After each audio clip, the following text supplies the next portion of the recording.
आप हर महीने कुछ न कुछ बचा लेते हो, लेकिन बैंक बैलेंस आज भी वही का वही है। फिर भी इमरजेंसी में उधार लेना पड़ता है। और इन्वेस्टमेंट्स जीरो या रैंडम। तो सवाल यह है, बचत के बावजूद पैसा क्यों नहीं बढ़ रहा? आज का वीडियो इसी सवाल का सॉल्यूशन है। और अगर आपने यह समझ लिया तो सिर्फ सेविंग नहीं, वेल्थ बनानी शुरू कर दोगे।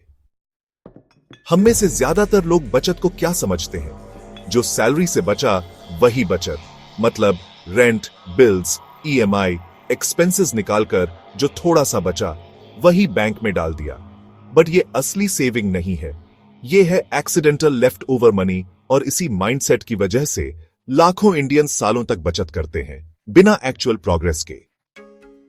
असली वेल्थ बनने की शुरुआत वहीं से होती है जहां आप सेविंग को प्रायोरिटी मानते हो, ना कि जो बचा वही बचत वाली सोच से। इसका नाम है पे योरसेल्फ फर्स्ट रूल। मतलब सैलरी आते ही सबसे पहले 10 से 20% अमाउंट सीधा सेविंग्स या इन्वेस्टमेंट में डाल दो, फिर जो बचे उससे एक्सपेंसेस संभालो।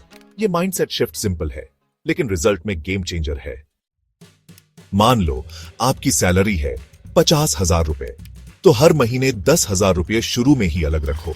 एसआईपी, आरडी, इमरजेंसी फंड, जहां चाहो, लेकिन डिसिप्लिन्ड तरीके से इन्वेस्ट करो।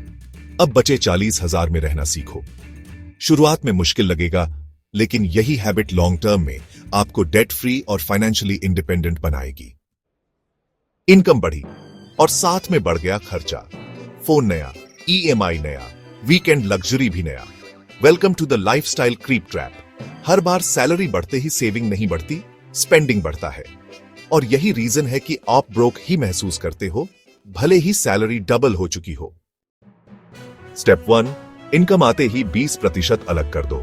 स्टेप 2, उस अमाउंट को किसी सेफ इन्वेस्टमेंट में डालो, एसआईपी, पीपीएफ, ईएलएसएस। स्टेप 3, बची हुई इनकम से ही खर्च करो, चाहे थोड़ा सैक्रिफाइस करना पड़े। स्टेप 4, हर साल सेविंग प्रतिशत को 2 से 3% से बढ़ाते जाओ। ये नहीं किया तो सेविंग्स करके भी यूल स्टे फाइनेंशियली स्टक। बचत करना काफी नहीं है, उसे सही तरीके से करना जरूरी है, वरना पैसा बचेगा पर बढ़ेगा नहीं। अगर आपको ऐसे और एक्शनेबल फाइनेंस वीडियोस चाहिए तो अभी फॉलो करो मनमोहित मनी मास्टरी, जहां पैसा नहीं सोच बदलती है।